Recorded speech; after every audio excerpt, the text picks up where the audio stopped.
Assalamualaikum warahmatullahi wabarakatuh.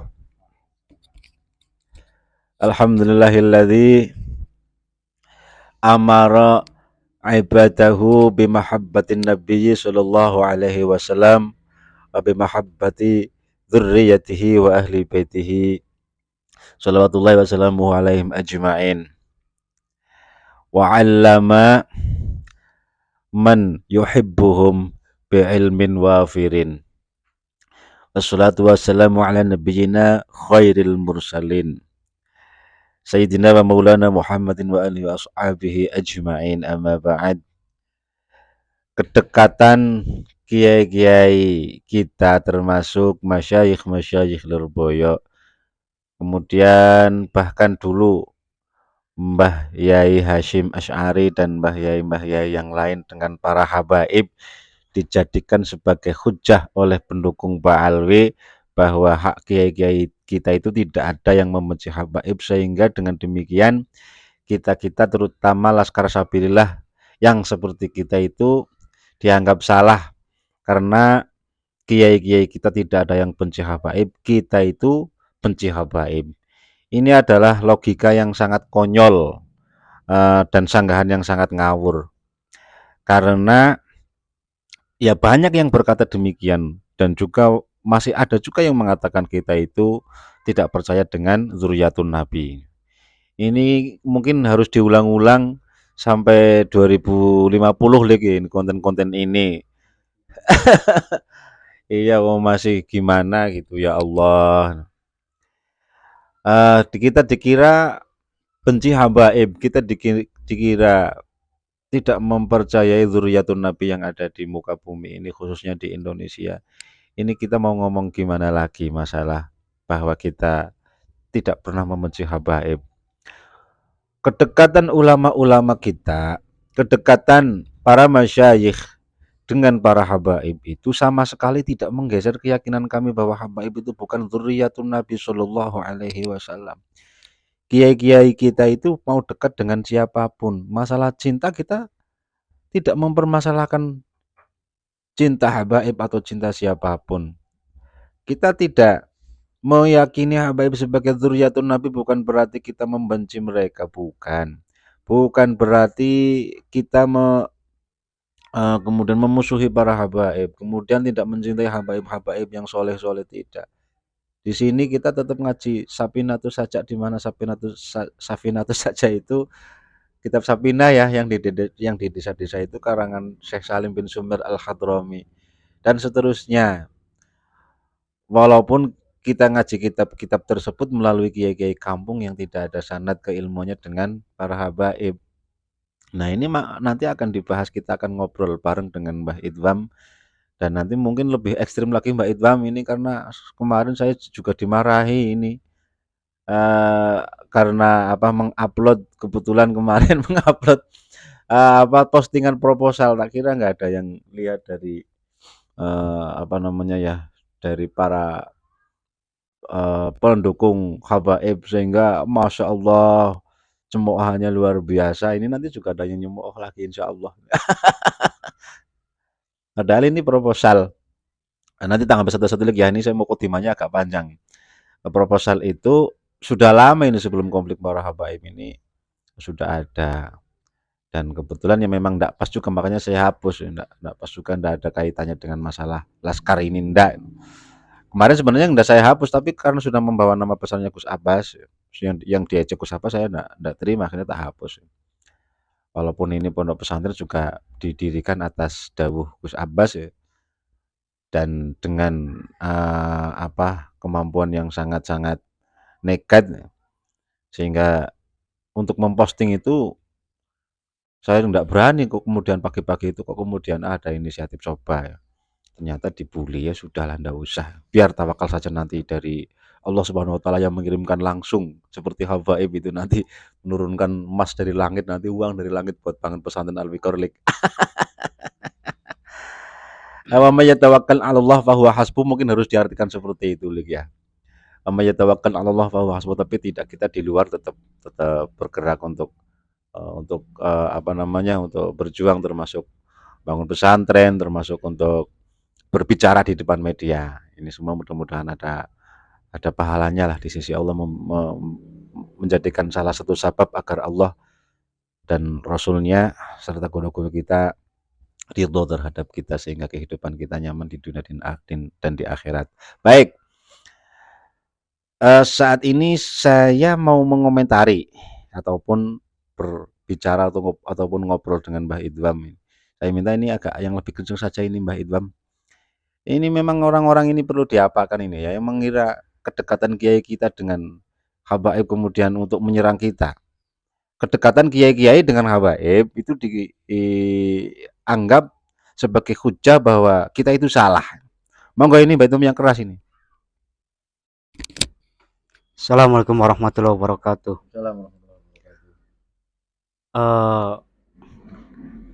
Baik, saya akan mencoba menjawab karena Ini sih ngobrol bae karo nyo. ngobrol. Ngobrol bae. Madem mana jare bosen nih madem ngene bae. Ora nambah ganteng. Kalau kedekatan para kiai kita, para kiai NU, karena kami itu menganggap semua kiai-kiai NU itu guru kami, walaupun tidak secara langsung kami itu ngaji ke beliau, tapi kami anggap itu guru-guru kami. Beliau semua guru-guru kami. Soal kedekatan beberapa kiai-kiai, ya tidak semua ya, cuma rata-rata kiai-kiai besar itu kan dekat para habaib. Itu dijadikan hujah kalau gerakan Laskar Sabilillah itu salah. Itu menurut saya orang-orang yang mengatakan demikian itu menurut saya kurang memahami konteks apa yang dilontarkan atau apa yang dikeluarkan oleh visi misi dari Laskar Sabilillah itu sendiri. Karena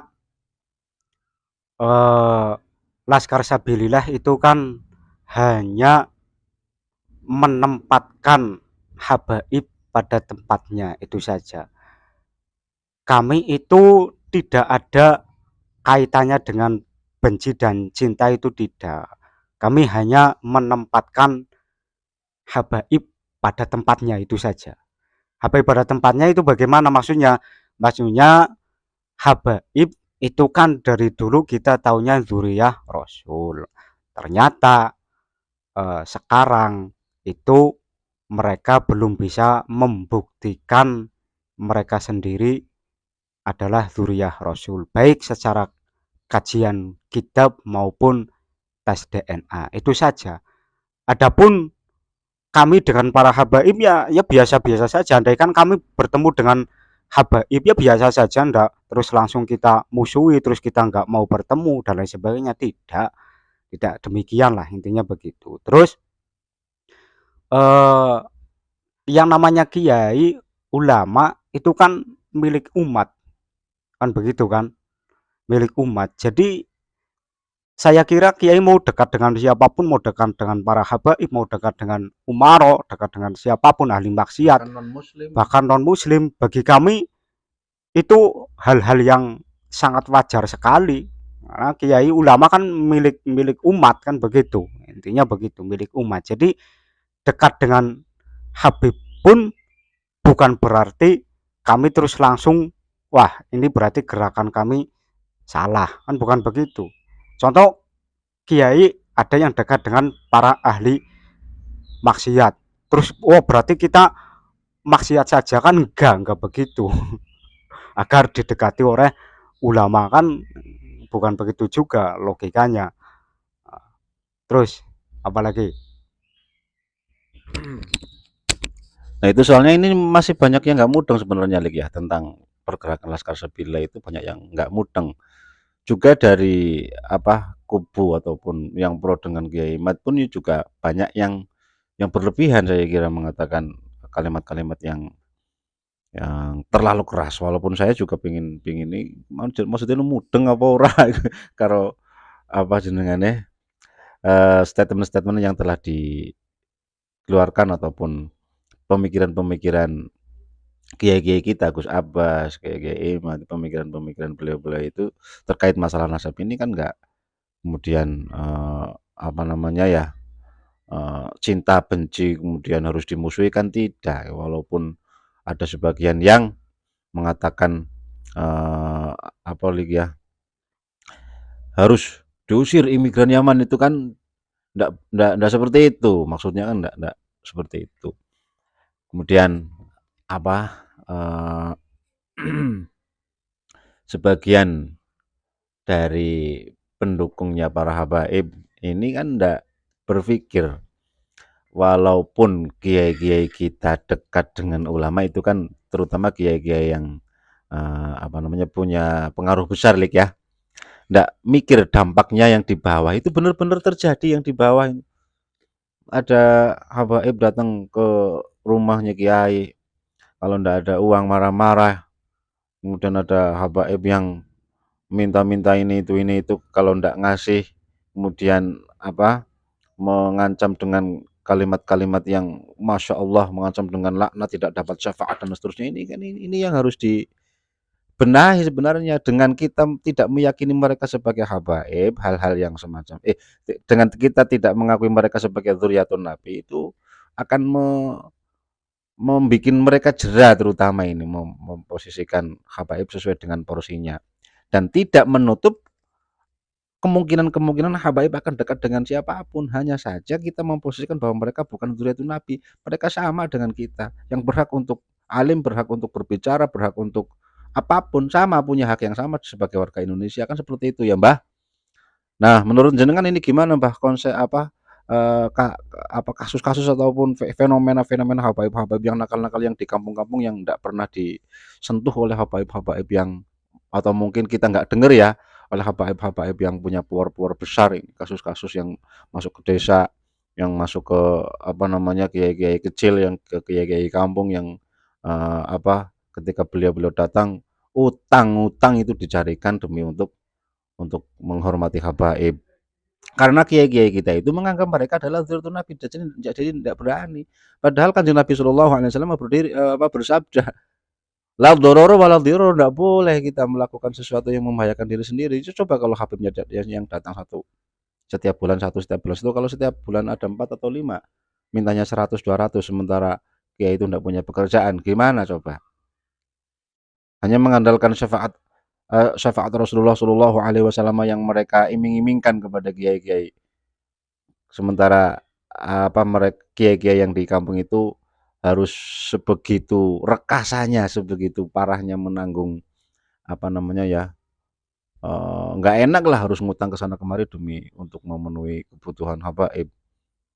Menurut panjenengan gimana ini Mbah? Bentar, saya itu bingung titik pertanyaannya itu apa.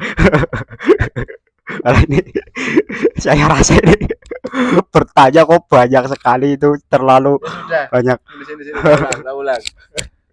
Memang saya lagi pusing ini sebenarnya. Kemarin saya udah datengin Habib, bener ini. Saya datengin Habib kemarin.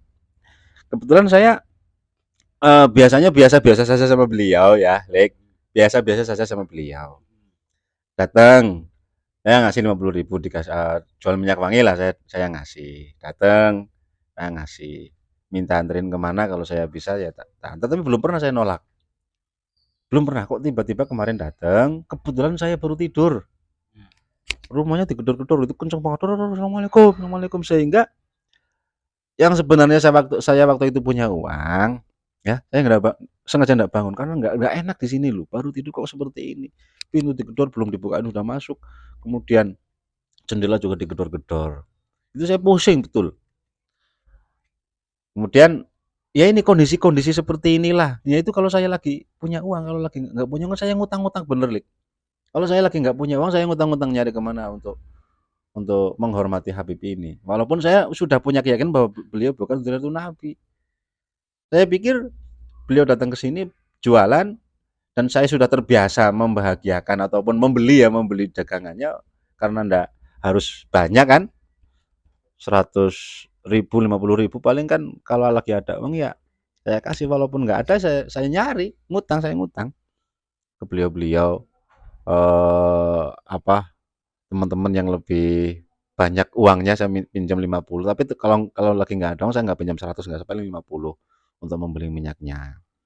Nah ini kondisi yang seperti ini Kalau kemudian kiai-kiai yang lain banyak, bukan cuma saya Lik, di kampung-kampung. Saya kan bukan kiai, yang di kampung-kampung kemudian datang, ya itu ya apa atas nama jualan lah atau atas nama apapun, kemudian kalau harus seperti ini terus karena menyangka mereka adalah dzurriyyatun nabi kan parah. Nah, kemudian apa yang dijanjikan oleh mereka-mereka yang mendukung Pak Alwi, apa hujah mereka yang mendukung Pak Alwi untuk kiai-kiai yang sering didatengin habaib nggak punya uang harus ngutang-ngutang, apa untuk mereka? Janjinya apa itu? Menurut jenengan gimana ini fenomena seperti ini dikaitkan dengan masalah kedekatan kiai-kiai besar dengan habaib? Sehingga harus apa ada efek samping kiai-kiai kampung juga harus seperti itu. Padahal kalau kiai besar dekat dengan habaib kan nggak harus ngutang kiainya loh. Kalau yang di kampung dideketin habaib harus ngutang-ngutang loh kalau nggak punya uang. Tapi kalau kiai besar kan nggak harus ngutang. Ini monggo fenomenanya di komentar itu saja pertanyaannya. Nah, kalau ini saya sudah paham arahnya kemana pertanyaannya.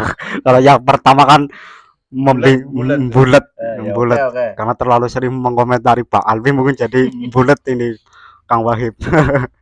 Ya memang lagi bulat Jadi banget saya. begini, memang saya itu dulu sering sekali bertanya-tanya dalam hati, maksudnya begitu. Bertanya-tanya dalam hati itu penasaran kenapa kok bisa begini, kenapanya bagaimana? Karena banyak sekali, menurut saya banyak lah, termasuk banyak oknum-oknum habaib yang suka dawir itu. Dawir lah cerita tentang mistis, tentang ini itu dan lain sebagainya, tentang karomah, tentang keramat, terus Syafaat. syafaat, yang pada akhirnya ujung-ujungnya meminta materi.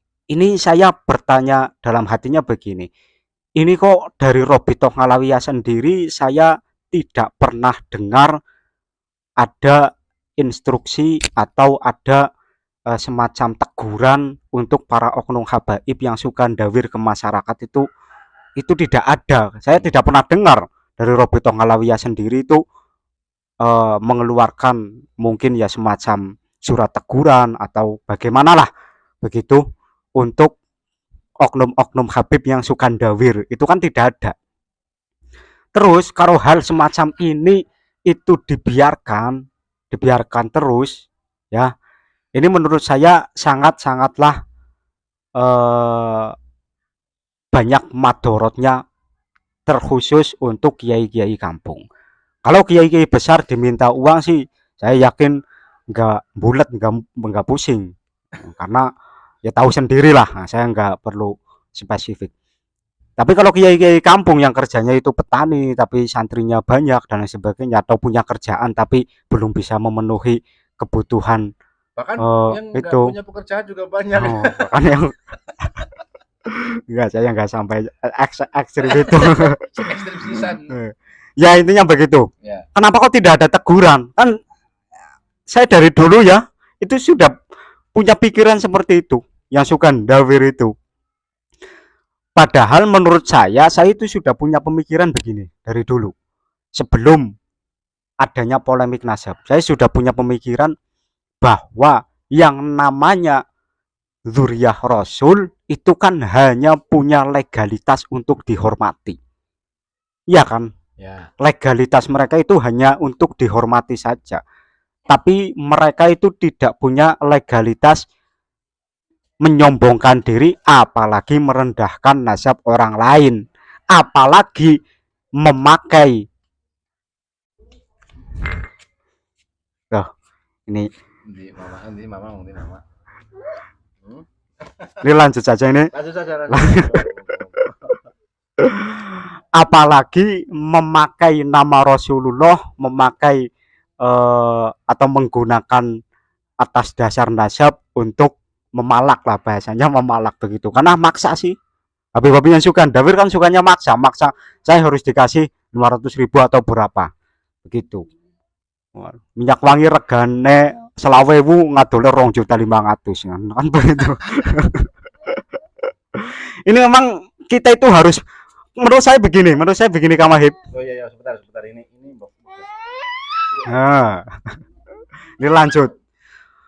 Menurut saya begini, andaikan habaib itu memang benar-benar dzurriyyah Rasul, hal-hal yang semacam itu pun menurut saya harus tetap dilawan.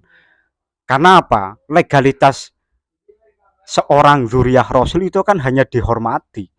Mereka itu tidak punya legalitas menyombongkan diri, apalagi merendahkan nasab orang lain.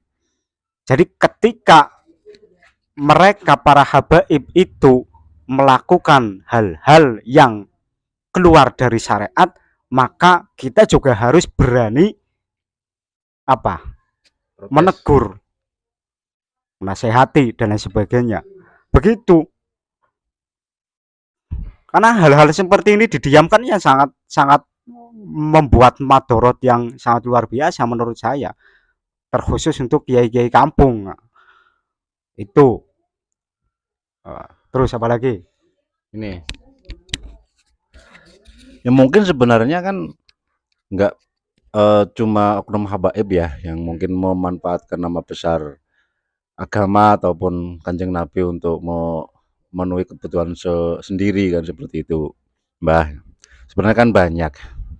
Tapi ini kaitannya dengan masalah nasab. Selama ini kiai-kiai kampung itu tidak berani protes atau tidak berani melawan pada oknum-oknum habaib yang datang itu karena satu hal, mengira mereka cucu Rasulullah SAW, itu aja kan. Kemudian kaitannya dengan kiai-kiai besar ya enggak ada kaitan masalah keyakinan ini. Mereka mau dekat dengan siapapun seperti sampean sampaikan tadi, itu berhak dekat dengan siapapun. Tetapi efek ataupun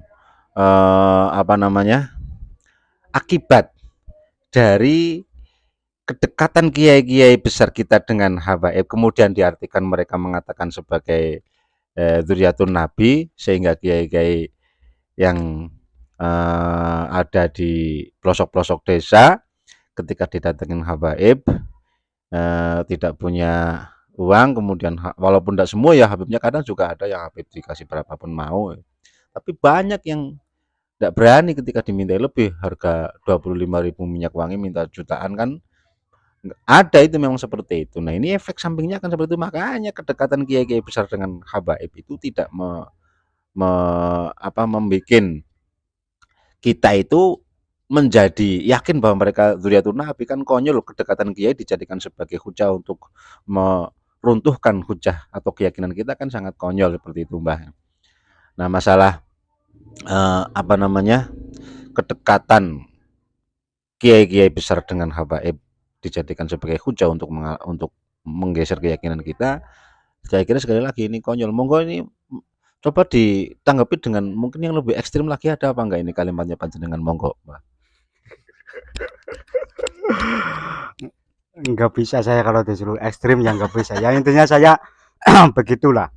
Jadi perlu mungkin begini.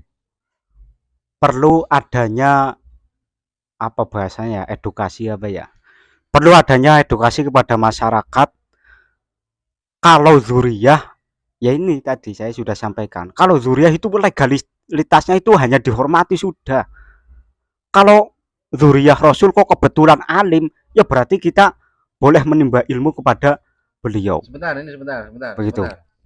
Ini kan dzurriyyah Rasul sallallahu alaihi wasallam, dzurriyyah dengan yang sampaikan dzurriyyah. Ini kan habaib loh. Ini kan habaib masalahnya. Ini lain pembahasan saya kira jenengan. Bukan begitu. Maksud saya bukan begitu. Maksud saya untuk masyarakat yang masih punya keyakinan bahwa habaib dzurriyyah Rasul, minimal menurut saya ini hal ini harus dipegang. Yaitu apa? Dzurriyyah Rasul itu legalitasnya hanya dihormati. Tapi tidak punya hak atau tidak punya legalitas untuk menyombongkan diri, apalagi memalak atau merendahkan nasab orang lain lah. Oknum-oknum habaib kan sering merendahkan nasab orang lain, ya, itu harus dilawan. Ya, baik, apalagi kita yang tidak meyakini mereka bukan dzurriyyah Rasul, tapi bagi yang masih meyakini, menurut saya harus memegang itu. Kenapa? Kami kan yakin kalau Wali Songo itu dzurriyyah Rasul. Kami pun dengan dzurriyyah Wali Songo, andaikan ada yang seperti itu, ya kami lawan. Kan begitu.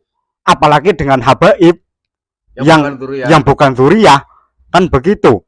Maksud Iya. saya begitu, edukasi Iya. kepada masyarakatnya artinya nanti efeknya itu madoronya tidak terlalu membesar. Contoh begini, orang atau kiai masih meyakini kalau habaib itu zuriatun nabi. Terus habaib datang ke rumah kiai tersebut minta uang berapa juta, sedangkan kiai tersebut tidak punya uang. Ya sudah, bilang saja tidak punya uang dan tidak bisa, mohon maaf, tidak bisa memberi segitu. Ya sudah, harus berani. Menurut saya harus berani. Biasanya Habibnya itu minta ya nyarilah kemana kayak gitu biasanya. Hah? Suruh nyari kiainya biasanya. Nah, kalau sudah itu kan berarti unsur pemaksaan. Kalau sudah memaksa berarti ya harus dilawan. Ya bukan berarti dilawan, bukan berarti secara fisik. Ya pokoknya jangan ngasih. Pokoknya jangan ngasih lah, itu aja lah. Sini. Begitu. Ini sebenarnya ekstrim sebenarnya Mbak Itmam, ini ekstrim. Bahkan dzurriyyah Rasulullah Shallallahu Alaihi Wasallam yang sudah terkonfirmasi ya, baik secara data maupun DNA itu juga tidak boleh untuk melakukan hal-hal yang dilakukan seperti yang dilakukan oleh oknum habaib. Tapi ada yang saya yang tidak setuju ini Mbak Itmam dengan apa yang telah panjenengan sampaikan. Apa itu tadi, edukasi masyarakat, memberikan informasi pada mereka bahwa dzurriyyah Rasulullah SAW punya legalitas untuk dihormati, tapi jangan tidak punya hak untuk menghina ataupun memalak orang lain, kan seperti itu. Kalau menurut saya edukasi pada masyarakat saat ini bukan seperti itu, Mbah. Kasih tahu kalau habaib itu bukan dzurriyyatun nabi. Itu aja. Kita enggak nyentuh dzurriyyah yang asli. Kalau seperti ini kita enggak nyentuh dzurriyyah yang asli. Ya, dzurriyyah asli tetap kita meyakini kan. Masalah nanti urusan ada dzurriyyah yang asli yang benar-benar sudah terkonfirmasi secara data maupun DNA ada melakukan tindakan-tindakan seperti itu urusannya nanti. Yang jelas ini punya tugas besar kita adalah meyakinkan masyarakat, memberi edukasi pada masyarakat, memberi informasi pada masyarakat bahwa habaib itu bukan dzurriyyatun nabi. Ya diantaranya kan pendukung habaib yang sampai sekarang masih meyakini mereka sebagai dzurriyyatun nabi, bahkan ada yang menyatakan akan kami lawan orang-orang yang benci kepada habaib. Seolah-olah kita itu benar-benar benci kepada para habaib dan kita akan dilawan oleh mereka. Nah, ini perlawanan kita seperti ini. Memberikan edukasi pada siapapun bahwa habaib bukan dzurriyyatun Nabi Shallallahu Alaihi Wasallam. Kalau kita nanti menyampaikan kepada masyarakat dzurriyyah punya hak untuk dihormati, tetapi tidak punya hak untuk menghina orang lain, itu nanti urusannya lebih tinggi lagi atau lebih panjang lagi. Setuju apa enggak kalau sekarang jangan bahas dzurriyyah yang asli, kita bahas habaib saja? Monggo Mbah. Para setuju malah beneran rame. Kalau menurut saya ini sampaian yang boleh saja tidak berbeda pandangan, tidak setuju dengan saya. Kalau menurut saya hal ini juga harus disampaikan di awal. Kenapa? Agar supaya apa? Agar para dzurriyyah Wali Songo pun itu nanti tidak ndawir-ndawir kayak habaib, itu intinya begitu. Kami kan percaya dzurriyyah Wali Songo itu Sayyid dan Syarif. Nah, sebelum ada oknum yang dawir, saya sudah bilang begini. Tujuannya begitu, agar tidak ikut-ikutan Pak Alwin dawir. Tuh, intinya kalau ada dzurriyyah Rasul, baik itu jalur Wali Songo maupun jalur mungkin nanti ada jalur lain masuk ke Indonesia lagi.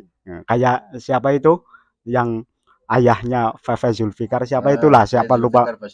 Saya Zulfikar Basaiban. Andai kan saya Zulfikar Basaiban itu minta uang, saya nggak punya, yang nggak saya kasih, ngapain? Walaupun saya yakin dia itu cucu Rasulullah, ngapain? Kan begitu. Kenapa? Menurut saya fikih itu tetap di atas nasab lah.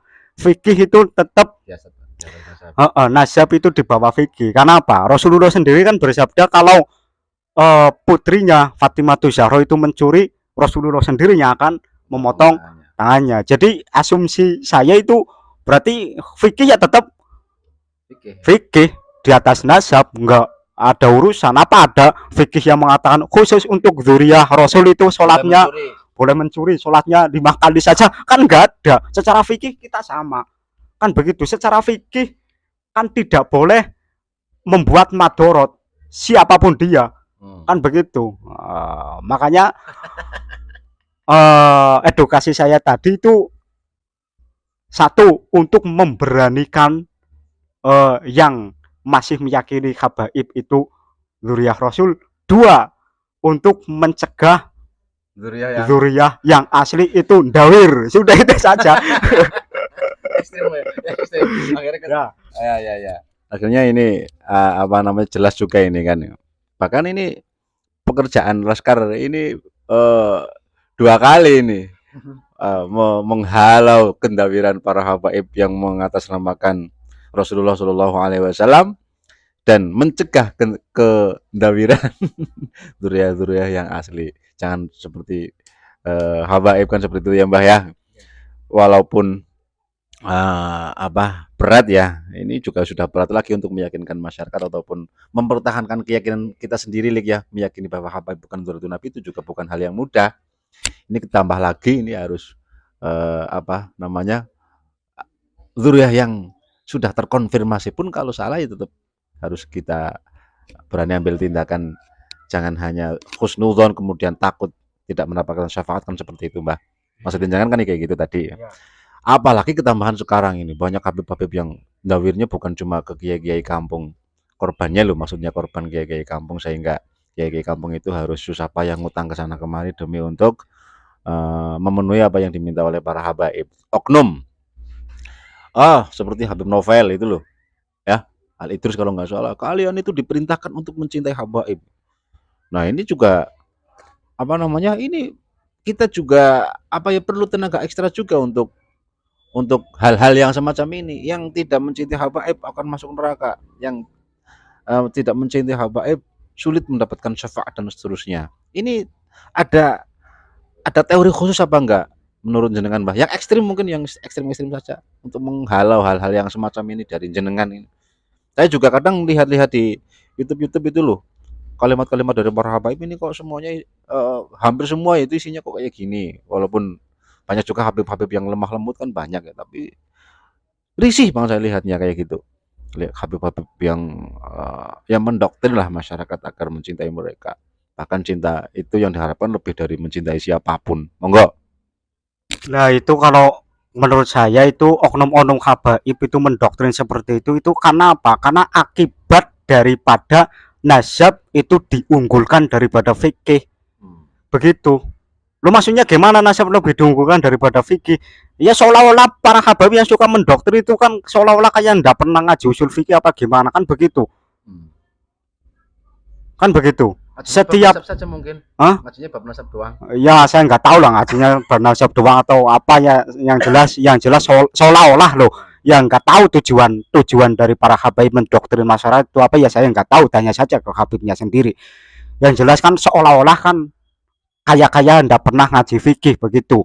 Kayak tadi wajib mencintai habaib agar tidak masuk neraka apa gimana lah, saya lupa. Itu kan loh, dalil untuk menghormati zuriyah Rasul itu memang ada. Dalil untuk menghormati Ahlul Bait itu ada. Terlepas Ahlul Bait itu zuriyah Rasul termasuk Ahlul Bait apa bukan ya, saya tidak bahas itu. Yang jelas ada dalilnya. Ya kan, ada dalilnya. Itu. Nah, kan ada itu. Kullu maqolin apa? Makom.